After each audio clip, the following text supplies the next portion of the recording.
Policia e Vlorës ka arrestuar dy rojet private të sigurisë që në bashkëpunim me Gerald B bën të roqën zvar protestuesi në Zvërnec.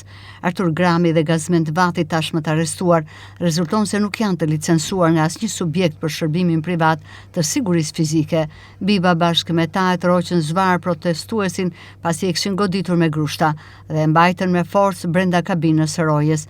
Protestuesi ndenjë aty deri në momentin e ndërhyrjes së policisë. Të dy shtetasit janë ndaluar pasi gjykata e Vlorës ka caktuar masën e sigurisë arrest në burg për veprën penale heqja e paligjshme e lirisë.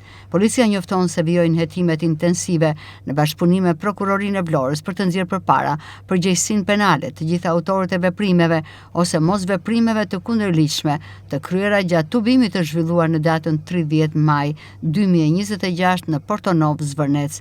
Materialet procedurale ju referuan prokurorisë së Vlorës për veprime të mëtejshme.